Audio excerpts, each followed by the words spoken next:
আজকে আবার একটা নতুন রেসিপি নিয়ে হাজির হলাম। তো মাছগুলো দেখে নিশ্চয়ই বুঝতে পারছো। তো এগুলো হচ্ছে ইলিশ মাছ। তো এখন বর্ষার সময় একটু ইলিশের টা বেশি পরিমাণে পাওয়া যায়। তো এই ইলিশ মাছগুলো নিয়ে আসা হয়েছে কিনে। আর এই দেখো এখানে আমি শিলের মধ্যে মশলাগুলো বেটে নেবো। তো আজকে বানাবো একটু ইলিশ মাছের ভাপা। তো এখানে কালো সর্ষে, সাদা সর্ষে আর পোস্ত আমি বেটে নেবো। তো এগুলোকে আমি সুন্দর করে শিলের মধ্যেই বাটবো, কারণ আমি যখনই রান্না করি খুব টেস্টি হয় শিলের মধ্যে যে কোনো মশলা। এখন তো সব মিক্সি হয়ে গেছে, কোনো ব্যাপার না, হয়ে যায়, কিন্তু আমার বেশ ভালো লাগে একটু শিলের মধ্যে মশলাটা বাটলে টেস্ট হয় মনে হয়। তো সেই যে হয়ে গেছে বাটা, তারপরে এখানে কাঁচা লঙ্কা দিয়ে দেবো গোটা গোটা। তো তোমরা চিড়েও দিতে পারো, চিড়ে দিলে কি হয় না, ঝালটা একটু বেশি করে বেরোয়। তো আমাদের বাড়িতে কেউ ঝাল খায় না বলে আমি গোটা লঙ্কা যে একটা সেন্টটা বেরোয় না, ওটা ভীষণ সুন্দর লাগে। আর এর মধ্যে দিয়ে দেবো একে একে তেল, তারপরে মানে যাবতীয় যা যা লাগবে সমস্ত কিছু একেবারেই দিয়ে দেবো। তেল দেওয়া হয়ে গেছে, এরপরে দিয়ে দেবো হলুদ। ঠিক আছে। তো আমরা যেহেতু মাছটা ভাপা করবো, মানে ভাজার কোনো ব্যাপারই নেই এখানেতে, সেই জন্য এখানে বেশি পরিমাণে একটুখানি তেল দিতে হয়।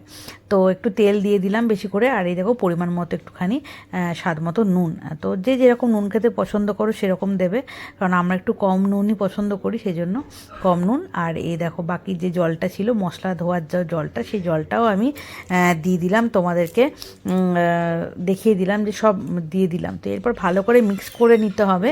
মিক্স করে নিয়ে তারপরে এবার যে মাছগুলো আমি আগে থেকে পরিষ্কার করে ধুয়ে রেখেছি, ইলিশ মাছগুলো, সেই মাছগুলো এর মধ্যে ভালো করে মিক্স করে নেব, মশলার মধ্যে মাখিয়ে নেব। তো আমার এই মশলাটা তো এখন মিক্স করা হয়ে গেছে, এবার মাছগুলো নিয়ে নেব। দেখো সুন্দর করে পরিষ্কার করে ধোয়া আছে একদম। আর এই মাছগুলো একে একে সুন্দর করে মাখিয়ে নেবো। তো চামচটা আমার বেশ অসুবিধা হচ্ছিলো, তাই আমি একটুখানি হাতে করেই মাছগুলো তুলে মশলার মধ্যে দিয়ে দিলাম। তো দেওয়ার পরে এরপর আমি চামচে করে মাছগুলোকে ভালো করে মাখিয়ে নেবো। তো এই যে ইলিশ মাছের ভাপাটা করব, এই মাছের যে যে গ্রেভিটা আছে না, এটা দিলেই মানে গরম ভাতে বেশ জমে যাবে, আর কিচ্ছু না, ওটা দিয়েই সব ভাত খাওয়া হয়ে যাবে। গরম গরম ইলিশ মাছের ভাপা আর ভাত।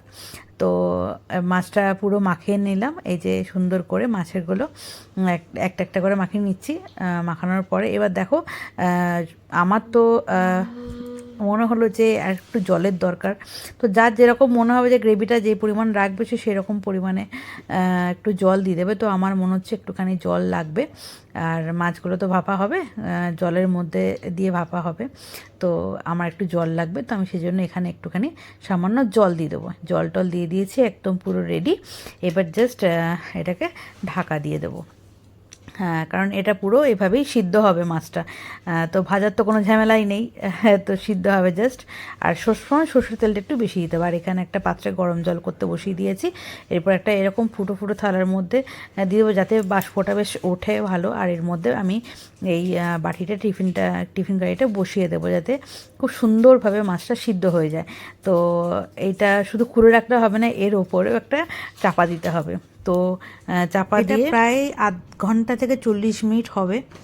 তো 40 মিনিট পরে আমি আবার ঢাকাটা খুলে দেখবো এটা সিদ্ধ হয়েছে কিনা, আর মাছটা ঠিকঠাক করে হয়ে গেছে কিনা। তো এই যে বাড়ছি, জলটা পুরো কালো হয়ে গেছে, মানে জায়গাটা কালো হয়ে গেছে। তো এই দেখো মাছটা বেশ মোটামুটি ভালোই হয়েছে। তো আমি আর একবার একটুখানি দেবো যাতে একটু ভালো করে হয়। তো আর একবার ঢাকা দিয়ে দিলাম, তারপরে এবার এটাকে নামিয়ে দেব। এই দেখো এবার সুন্দরভাবে হয়ে গেছে। আর সেন্টটা যা উঠছে না, গন্ধটা, ওই যে কাঁচা তেলের একটা ঝাঁঝ, কাঁচা লঙ্কাগুলোর একটা গন্ধটা আসছে, তো ভীষণ একটা সুন্দর লাগছে। তো এইভাবে যেভাবে করলাম আমি, এরকম ঝামেলা ছাড়াই একদম পুরো রান্না। তো একটু করে দেখো কেমন হয়। তো মাছগুলো বেশ ভালো সিদ্ধ হয়ে গেছে, নরম নরম হয়ে গেছে। তো ভীষণ ভালো লাগবে খেতে, আর গরম ভাতে তো পুরো জমে যাবে। আমার তো অসাধারণ লাগে এভাবে মাছের ভাপা করে খেতে, ইলিশ মাছের ভাপা খেতে। আর এই যে গরম ভাতে সুন্দর লাগবে। তো ভিডিওটা কেমন লাগলো, রেসিপিটা কেমন লাগলো, তো সেটা অবশ্যই জানাবে। আর যদি খুব ভালো লেগে থাকে বাড়িতে তো অবশ্যই ট্রাই করবে, আর তার সাথে একটুখানি লাইক, কমেন্ট আর শেয়ার করবে।